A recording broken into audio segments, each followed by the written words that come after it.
Students, welcome to Shruti psychology world.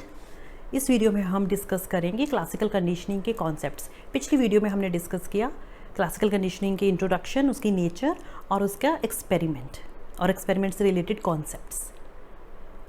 आज हम discuss करेंगे इसके दो concepts, acquisition and temporal order in conditioning. हम इन दो कॉन्सेप्ट्स को ही आज पढ़ेंगे क्योंकि क्लासिकल कंडीशनिंग को समझने के लिए हमें थोड़ा टाइम चाहिए। धीरे धीरे ही आप समझोगे, तो मैं आप पे प्रेशर नहीं डालना चाहती एक ही वीडियो में सारे कॉन्सेप्ट्स कराकर। धीरे धीरे आपको मैं ये कॉन्सेप्ट से एक्सपोज करूँगी, राइट। तो आज हम ये दो कॉन्सेप्ट समझने की कोशिश करते हैं।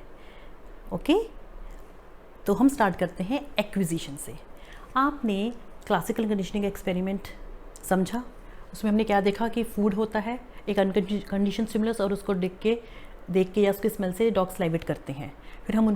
फिर हम एक न्यूट्रल स्टिमुलस ऐड करते हैं और उसको अनकंडीशन स्टिमुलस के साथ पेयर करते हैं और इसके बाद डॉग्स जो होते हैं वो एसोसिएट करते हैं condition stimulus and neutral stimulus and uncondition stimulus.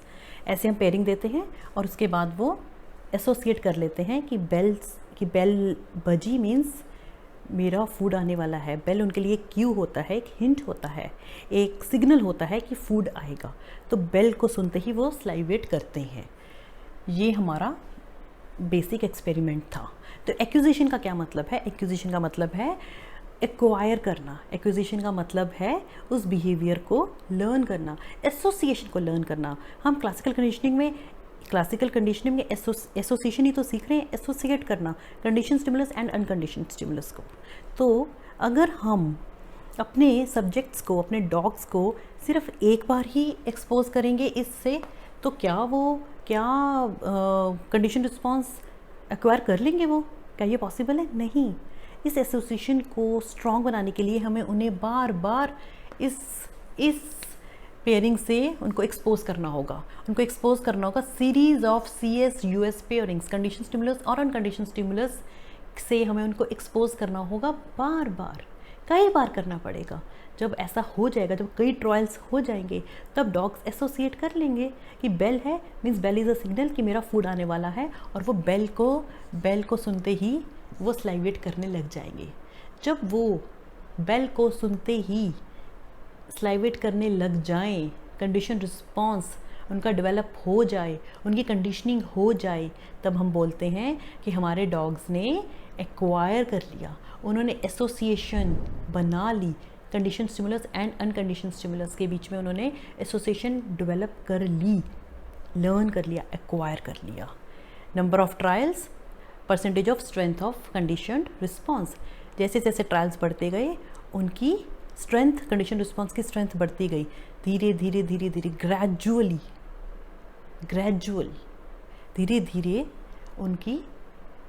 उन्होंने लर्न किया। This is what we mean by acquisition, right. Gradually appear होगा और इंक्रीज होगा, फिर उसके बाद इंक्रीज होगा। It gradual appears and increase in strength. Condition response gradually appears and increase in strength, right. This is acquisition.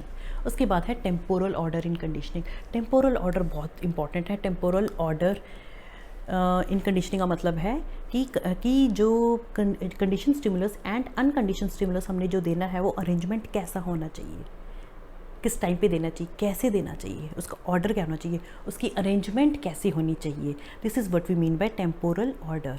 और classical conditioning में इसका बहुत इंपॉर्टेंट रोल है।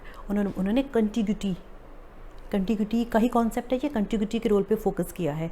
दो चीज़ें जब हम एक ही टाइम पे इकट्ठे देखते हैं अपने इन्वायरमेंट में, दो चीज़ें जो हम इकट्ठी देखते हैं तो हम कुछ एसोसिएट करते हैं। आप ये डस्टर एंड ये marker most of the time इकट्ठे ही देखते हो क्लासरूम्स में, तो इनको देखकर आप कुछ एसोसिएट करते हो इन दोनों से। हाँ, ये लिखने के काम आता है या ये टीचर्स के पास होता है। Most of the teachers classrooms में ये देखा ही जाता है, ठीक है। या आप देखते हो table and chair, most of the time इकट्ठे देखते हो, तो ये इसके बेसिस पर आप एक एसोसिएशन बनाते हो। आपने कंटिग्यूटी के लॉ को बेस बनाकर एसोसिएट किया क्योंकि वो चीज़ें आपने इकट्ठी देखी, एक ही टाइम पे देखी। When two things are frequently experience together we are able to make an association. तो यहीं से ही इसका ये कॉन्सेप्ट है temporal order in conditioning. Temporal order क्या होना चाहिए condition stimulus and uncondition stimulus का, राइट ये एडुकेट होना चाहिए। इसके हैं forward order conditioning, simultaneous and backward order conditioning. Forward order conditioning क्या है? फॉरवर्ड ऑर्डर कंडीशनिंग में कंडीशन स्टिमुलस पहले आता है और उसके बाद अनकंडीशन स्टिमुलस आता है, उसको कहते हैं फॉरवर्ड ऑर्डर। जैसे कि इधर है, पहले हम बेल देंगे फिर हम फूड देंगे, कंडीशन स्टिमुलस पहले आएगा, अनकंडीशन स्टिमुलस बाद में आएगा। फॉरवर्ड ऑर्डर कंडीशनिंग इफेक्टिव मानी जाती है बैकवर्ड ऑर्डर कंडीशनिंग के कंपैरिजन में, क्योंकि वो एसोसिएट कर पाता है, सब्जेक्ट एसोसिएट कर पाता है। डॉग एसोसिएट कर पाए, जब बेल दिया फिर फूड दिया तब वो एसोसिएट कर पाए। इसकी दो टाइप्स हैं, delay conditioning and trace conditioning. Delay conditioning, delay में भी एक शॉर्ट डिले है, एक लॉन्ग डिले है।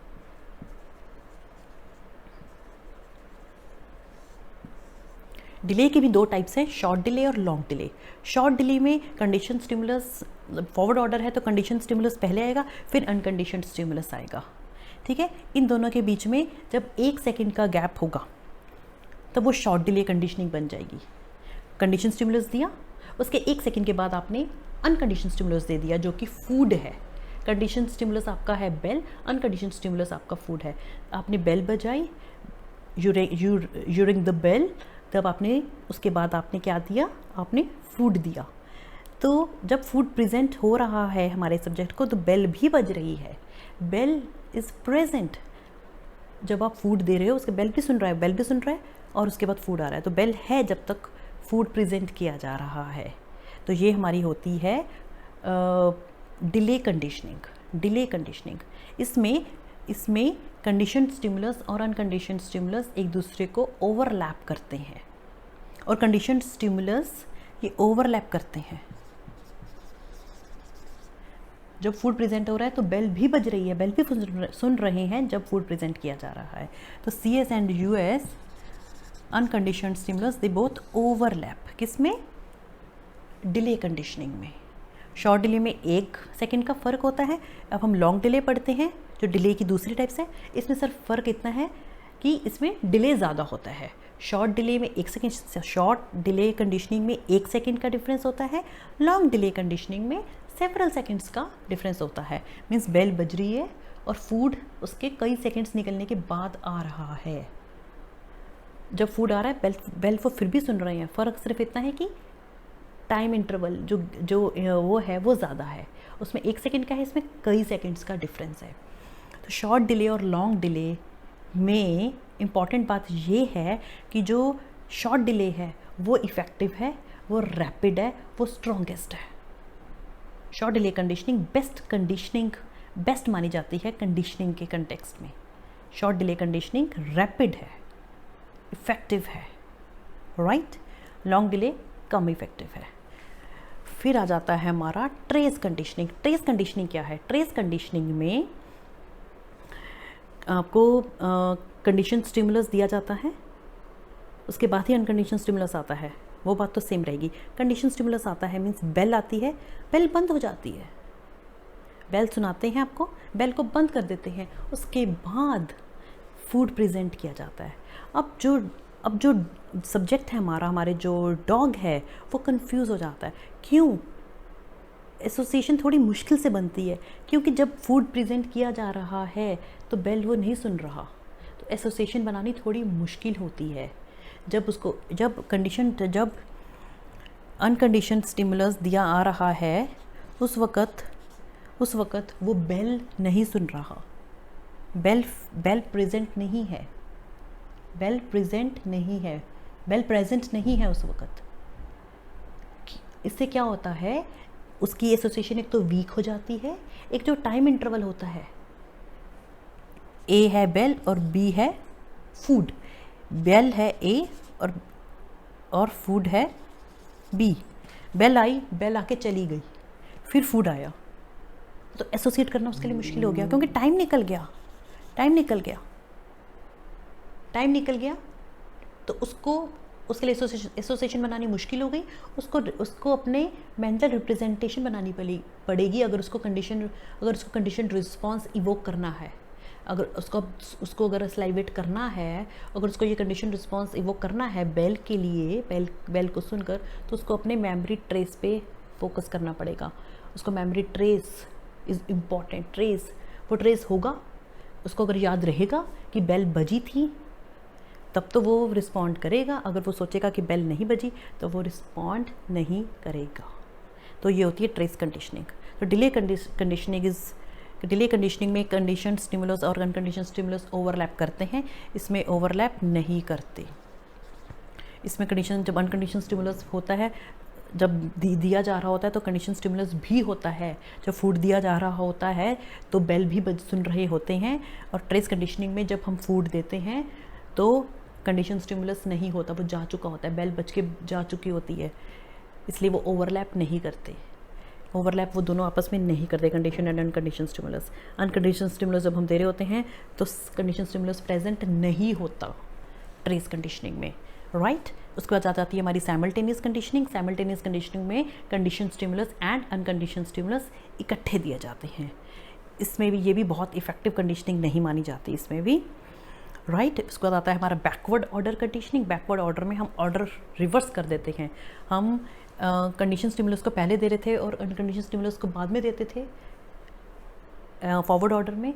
बैकवर्ड ऑर्डर में हम उल्टा कर देते हैं, हम पहले अनकंडीशन स्टिमुलस देते हैं, फिर हम कंडीशन स्टिमुलस देते हैं, रिवर्स कर देते हैं। इसमें conditioning most of the time नहीं होती, क्योंकि वो एसोसिएट ही नहीं कर पाते। फूड दे रहे हैं, फूड के बाद फूड दे रहे हैं पहले और बेल बजा रहे हैं बाद में। और हमने सिखाना क्या है, बेल पे स्लाइवेशन।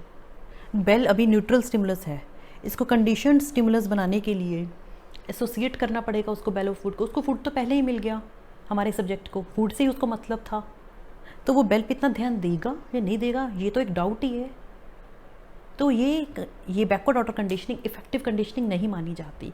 इसमें या तो बहुत कम होगा, रिस्पांस बहुत वीक होगा, या होगा ही नहीं, कुछ कह नहीं सकते क्लियरली, क्योंकि हमने उलट कर दिया। उसको फूड से मतलब है, फूड हमने पहले ही दे दिया, तो बेल को हमने कंडीशन स्टिमुलस बनाना है न्यूट्रल से, तो वो एसोसिएट ही नहीं कर पाएगा। फूड पहले दे रहे हो, बेल बाद में बजा रहे हो, और फिर वो स्लाइवेट कर रहा है, तो बेल पे वो स्लाइवेट करेगा कि नहीं करेगा, कि उसकी एसोसिएशन ही नहीं बनी, वो लॉस्ट है। फूड तो आपने पहले दे दिया, बेल बाद में दे रहे हो, एसोसिएशन ही नहीं बनेगी उसकी, right. So this is what we mean by temporal order in conditioning. ये दो कॉन्सेप्ट से एक्विजिशन एंड टेम्पोरल ऑर्डर अगली वीडियो में हम पढ़ेंगे। Next two concepts very important, they are extinction and spontaneous recovery. Stay tuned, keep watching Shruti's Psychology World. Thank you.